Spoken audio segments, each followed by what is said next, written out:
Yang saya hormati Bapak Ibu Dewan Juri, Korwil, Pengawas Sekolah, Kepala Sekolah yang ada di Kecamatan Siantar dan umumnya yang ada di sekitar Kabupaten Simalungun. Saya ucapkan terima kasih telah berkenan menonton video pidato saya ini secara offline. Perkenalkan, nama saya Aprilika Manik, berasal dari SD Negeri 098166 Perumnas Batu 6. Sesuatu yang saya banggakan ketika saya diberi kesempatan untuk mengikuti lomba pidato dalam rangka memeriahkan dan menyambut Bulan Bahasa dan HUT Guru HUT PGRI ke-76 tahun 2021. Pada kesempatan kali ini, perkenankan saya untuk menyampaikan pidato mengenai upaya peningkatan mutu pembelajaran di masa pandemi COVID-19. Bersyukur saat ini bangsa kita sudah mengalami new normal di mana pembelajaran mulai diberlakukan sistem pembelajaran tatap muka terbatas. Sebelumnya, izinkan saya terlebih dahulu bercerita tentang bagaimana kondisi bangsa kita yang sedang dilanda virus COVID-19. Ada banyak perubahan yang dialami bangsa kita. Selama 2 tahun terakhir ini, dunia dilanda penyakit akibat terinfeksi dari virus, tepat namanya disebut virus corona COVID-19. Penyakit dari virus corona ini merupakan penyakit menular yang disebabkan virus SARS. Virus ini dapat menularkan melalui mulut dan hidung, melalui partikel kecil berupa cairan dari orang yang sedang terinfeksi dan berawal dari udara yang terinfeksi. Penyakit virus corona COVID-19 ini terjadi untuk pertama kalinya dan akan menjadi sejarah bagi dunia tanpa terkecuali. Jika pasien yang terinfeksi terlambat ditolong, sangat membahayakan dirinya sendiri, bahkan bisa berakibat buruk, yaitu meninggal dunia. Ada banyak orang meninggal dunia akibat terinfeksi virus ini.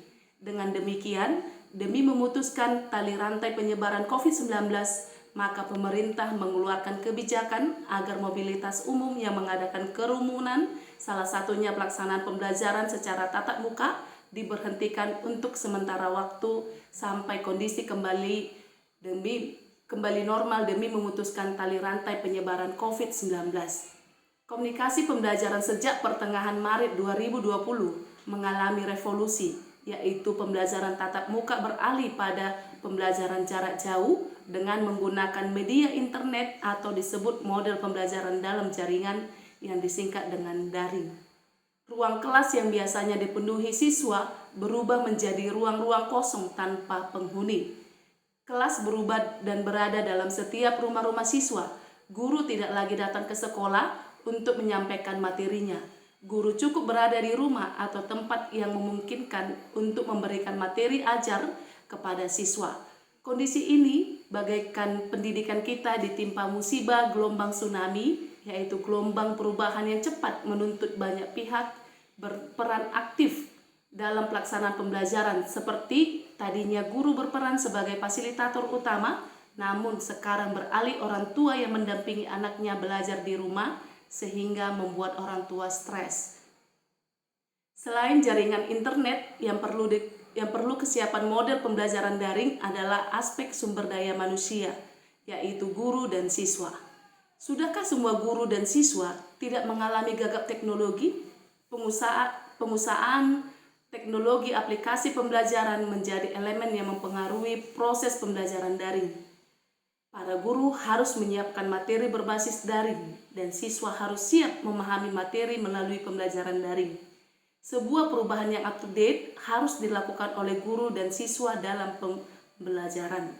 Secara pribadi yang saya alami mengajar di kelas 2 SD, di mana siswa belajar harus dan sangat membutuhkan dampingan orang tua untuk mengikuti pembelajaran model daring ini.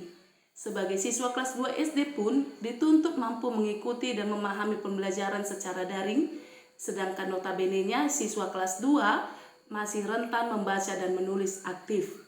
Dengan kendala tersebut, guru harus mampu mengupayakan pembelajaran daring dengan kreatif dan menyenangkan sehingga siswa dapat belajar sendiri tanpa dampingan orang tua, sehingga dapat menghilangkan beban orang tua mendampingi anaknya.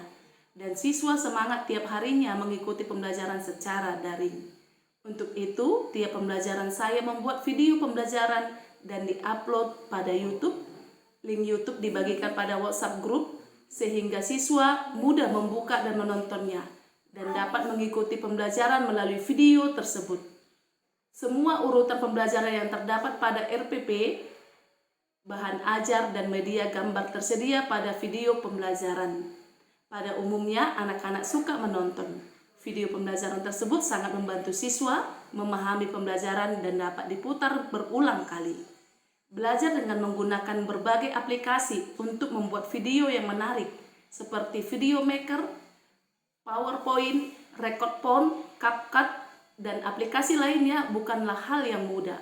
Butuh kerja keras yang ekstra. Dan orang tua tidak harus membeli handphone baru dan mengisi paket internet khusus untuk anaknya belajar secara daring. Namun anaknya dapat belajar menggunakan handphone orang tuanya saat di malam hari sehabis orang tuanya pulang kerja. Tadinya saya termasuk guru gagap teknologi, namun karena tuntutan dan situasi memaksa saya untuk belajar, dan akhirnya saya berhasil membuat video pembelajaran yang kreatif dan menyenangkan, sehingga dapat diikuti dan dipahami siswa tanpa harus dampingan orang tuanya. Inilah upaya yang dapat dilakukan untuk meningkatkan mutu pendidikan khususnya dalam pembelajaran di masa pandemi COVID-19. Besar harapan saya, belajar dengan menggunakan teknologi akan terus berlanjut bukan hanya pada pembelajaran di masa pandemi COVID-19, melainkan pembelajaran pada tatap muka pun demikian untuk dilakukan. Inilah yang dikatakan belajar merdeka. Bukan berarti teknologi dapat menggantikan posisi guru sebagai pengajar, melainkan teknologi sebagai alat yang digunakan untuk mempermudah pemahaman siswa. Di akhir pidato ini, saya berharap dalam rangka memeriahkan dan menyambut Bulan Bahasa dan HUT Guru, HUT PGRI ke-76 tahun 2021, mari kita merenung kembali dan tingkatkan kreativitas kita yang belum tersalur dari potensi yang kita miliki demi meningkatkan mutu pendidikan bangsa kita melalui kegiatan pembelajaran yang kita laksanakan di kelas, khususnya di masa pandemi COVID-19. Demikian pidato ini saya sampaikan. Saya menyadari isi pidato ini jauh dari kesempurnaan. Untuk itu saya memohon saran dan kritik dari pendengar demi kesempurnaan pidato ini. Mohon maaf bila ada salah kata dalam penyampaian pidato ini. Sekian dan terima kasih. Selamat HUT Guru, HUT PGRI ke-76 tahun.